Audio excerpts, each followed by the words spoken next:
తమ సమస్యలను పరిష్కరించాలని రిమ్స్ లో పనిచేస్తున్న కాంట్రాక్ట్ కార్మికులు డిమాండ్ చేశారు. ఏఐటీయూసీ ఆధ్వర్యంలో కాంట్రాక్ట్ కార్మికులు మంగళవారం ఆసుపత్రి ఓపీ విభాగం ఎదుట ధర్నా చేపట్టారు. పెరుగుతున్న నిత్యావసర ధరలకు అనుగుణంగా ప్రభుత్వ ఆసుపత్రిలో పనిచేస్తున్న కాంట్రాక్ట్ కార్మికులకు వేతనాలు చెల్లించాలని ఏఐటీయూసీ జిల్లా కార్యదర్శి సిర్రా దేవేంద్ర కోరారు.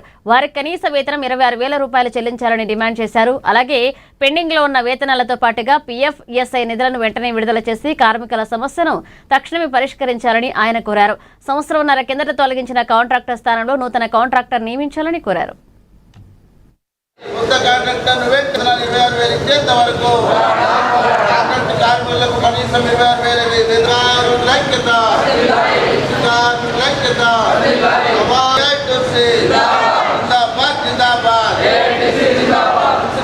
కనీసం 26,000 వేతనం ఇచ్చేంత వరకు AITUC Telangana medical contract workers union ఆధ్వర్యంలో తెలంగాణ రాష్ట్ర వ్యాప్తంగా అన్ని ప్రభుత్వ ఆసుపత్రుల ముందట కాంట్రాక్టు కార్మికులకు ఇలా sanitation, patient care, security guard కార్మికులకు కనీసం 26,000 వేతనం ఇవ్వాలని చెప్పేసి డిమాండ్ చేస్తూ తెలంగాణ రాష్ట్ర వ్యాప్తంగా ప్రభుత్వ ఆసుపత్రుల ముంగట ధర్నా చేపట్టడం జరిగింది. ఇలా పెరుగుతున్నటువంటి నిత్యావసర సరుకులకు అనుగుణంగా ఇలా కార్మికులు ఒక కుటుంబం బతకాలంటే ఐక్యరాజ్య సమితి చెప్పినట్టుగా 18,000 మినిమం ఉండాలని 2016లో చెప్తే ఈ రోజు వరకు కూడా రాష్ట్ర ప్రభుత్వాలు, కేంద్ర ప్రభుత్వాలు ఇలా సుప్రీంకోర్టు తీర్పులను కూడా చెవిన పట్టించుకోకుండా ఇలా చట్టాలను తుంగలో దొక్కుతూ కార్మికులను బానిస యుగానికి తీసుకుపోతా ఉన్నారు. కాబట్టి మేము ఏఐటీయూసీగా డిమాండ్ చేస్తూ ఉన్నాం. ఇలా మినిమం పెరుగుతున్నటువంటి నిత్యావసర సరుకులకు అనుగుణంగా 26,000 వేతనం ఇవ్వాలి. అలాగే రిమ్స్లో కాంట్రాక్టర్ను తొలగించి సంవత్సరంన్నర అవుతా ఉన్నది. కొత్త కాంట్రాక్టర్ను వెంటనే పిలిపించి ఇలా టెండర్ వేరే విధంగా వేరే కాంట్రాక్టర్లకు ఇవ్వాలి.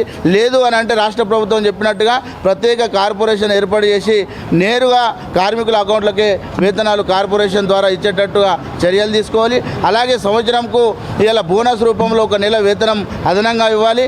అలాగే ఇలా రిమ్స్లో ఇలా యూనిఫాములు లేక సంవత్సరంన్నర అవుతా ఉన్నది. కాంట్రాక్టర్ను తొలగించి ఈ రోజు వరకు యూనిఫాములు లేవు. ఇలా రిమ్స్ డైరెక్టరే కాంట్రాక్టర్గా వ్యవహరిస్తున్నాడు. కాబట్టి ఆయనకు పని భారం పెరగడం వల్ల కార్మికులకు న్యాయం చేయలేకపోతున్నారని మేము అనుకుంటున్నాం. జిల్లా కలెక్టర్ గారు వెంటనే స్పందించి ఇలా కార్మికులు ఎదుర్కొంటున్నటువంటి సమస్యలు 4 నెలల పిఎఫ్ పెండింగ్ ఉంది, ఈఎస్ఐ పెండింగ్ ఉన్నది, 1 నెల వేతనం కూడా పెండింగ్ ఉన్నది. కాబట్టి ఇవన్నీ సమస్యలను వెంటనే పరిష్కరించాలి. రేపు కూడా 1 గంట సేపు నిరసన ధర్నా చేస్తాం. ఒకవేళ రేపు సాయంత్రంలోగా రాష్ట్ర ప్రభుత్వం నిర్ణయం తీసుకొని కనీసం 26,000 వేతనాలు కార్మికులకు చెల్లించకపోతే 9 నాడు కోటిలోని డిఎంఈ ఆఫీస్ ముట్టడించడానికి కూడా రిమ్స్ కార్మికులు వెనుకాడని తెలంగాణ రాష్ట్ర ప్రభుత్వ డిమాండ్ చేస్తూ మేము తెలంగాణ రాష్ట్ర వ్యాప్తంగా ప్రభుత్వ ఆసుపత్రుల్లో పనిచేస్తున్నటువంటి కార్మికులందరూ డిఎంఈని ముట్టడించడానికి 9వ తారీఖు సిద్ధంగా ఉన్నారని